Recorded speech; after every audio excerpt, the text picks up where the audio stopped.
Every so often, you'll go through a period in your life. You will see yourself as a failure because you don't see yourself operating in the way that you dreamed that you would. The pressure in your life right now has a purpose. It's not crushing you. It's pushing what's on the inside of you out. It shows you who you are. It's how you find out what's on the inside of you. I want to remind y'all of the power of the mind. You can think your way into stress. You can think your way into misery, frustration. But if you change your mind, it'll change your life. You just have to decide in your mind what you want it to be. You just have to wake up.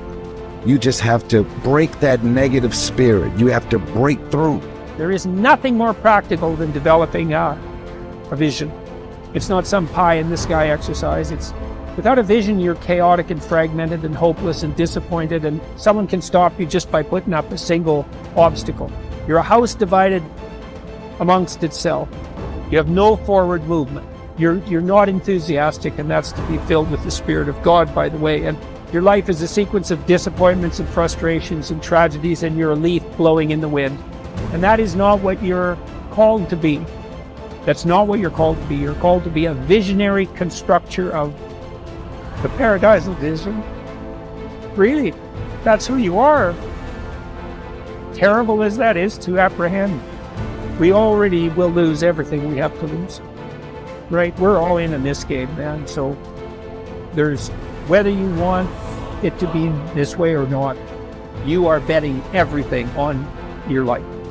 You don't know what you've got until all hell breaks loose. You don't know what you can take until the pressure is applied to your life. You don't know what you can endure until people stab you in the back and walk away from you. You don't know how much courage you have until you've been under fire and under struggle and under tribulation. Just as nature takes every obstacle, every impediment, and works around it, turns it to its purposes, incorporates it into itself, so too, a rational being can turn each setback into raw material and use it to achieve its goal. You can make anything very tough for yourself, or you can do anything playfully. There is nothing really tough or easy. It is the way people experience it that something becomes very tough or something becomes a joyful process. If you make light of yourself, life will never sit heavy upon your heart. It will be light. But you think too much of yourself, everything will become difficult. Sitting, standing, somebody looked at you like this, so much difficulty, isn't it? Somebody did not look at you, so much difficulty. This is because you have made yourself bigger than what you are. You have ideas about yourself, exaggerated ideas about yourself. If you become too serious about who you are, then everything becomes difficult. If you carry yourself lightly, then everything is with ease.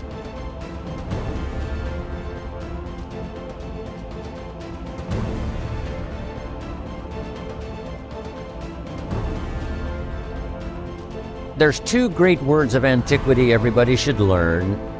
Here they are, one's positive and one's negative. Here's the positive word from antiquity, behold. That's the positive word. Behold the possibilities, behold the opportunity, behold the future and give it design. Behold and look at the chances you've got. Behold, spring has come. Behold, the day has arrived. And the sun is shining and the shadows are fleeing away. Behold, the next person you can meet might be your friend for life. Behold, the next person might be a colleague forever. Behold, that's the positive word, behold. Now, here's the negative word, beware. Beware of what you become in pursuit of what you want. Beware. All of our lives we have to deal with behold and beware. When a kid goes to school, it's behold the opportunity and beware the dangers, behold and beware. So beware of what you become, pursuing what you want. Some things I went for in the very beginning cost me too much. I got so obsessed with some things that I found out later the price was too big to pay. If I would have known better, I never would have paid. But sometimes we learn when? After. So don't become so obsessed with something that you lose your sense of reason or it costs you your friends. Don't be so obsessed with something that you compromise your virtues and your value. The story says Judas got the money. You say, well, that's a success story. No. It's true, 30 pieces of silver was a sizable sum of money, but it was not a success story. His name was Judas. Doesn't that ring a bell? It makes all the difference in the world. Judas got the money. Here's something interesting about the story of Judas. After he got the money, he was unhappy. Someone says, well, if you had a fortune in your hand, why would you be unhappy? And here's the key. He was not unhappy with the money. He was unhappy with himself. Here's a key phrase. The greatest source of unhappiness is self-unhappiness. It's not from outside the things that make us unhappy. Greatest devastating unhappiness is to be unhappy with yourself. Now, a mild form of unhappiness is construct. The desperate form of unhappiness is destruct. It's like worry. We should all worry a little, but not let it destroy our lives. So it's called caution, but not undue caution. It's called fear and worry, but not the worry that kills you, not the worry that destroys you. It's like hate. You don't need to hate your job. Save your hate for the important things like evil, like the weeds that attack your garden, like the diabolical ideas that try to entice your children. Right? You don't need to hate everything. I hate this, I hate that. That's the misuse of your hate. Save it for the things we really must.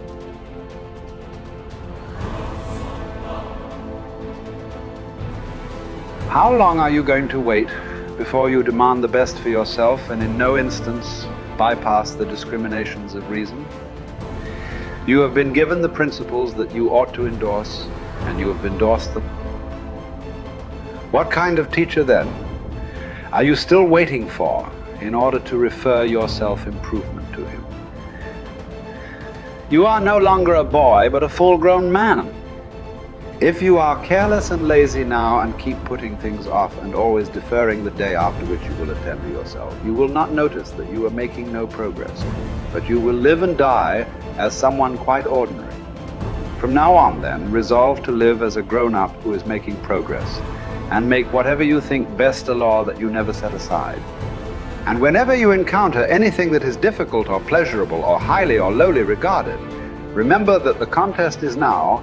You are at the Olympic Games. You cannot wait any longer, and that your progress is wrecked or preserved by a single day in a single event. Success is both a journey and a destination, isn't it? It is both the steady, measured progress toward a goal and the achievement of a goal.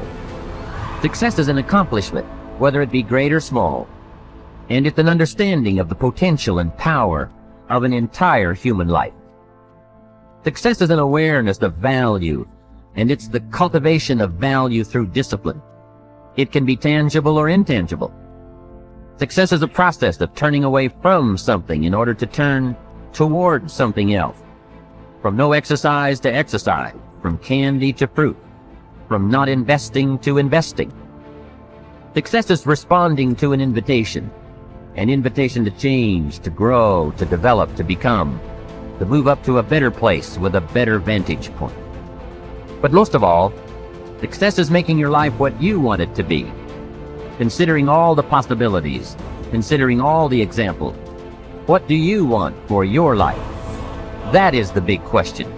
Remember, success is not a set of standards from our culture, but rather a collection of personal values, clearly defined and ultimately achieved.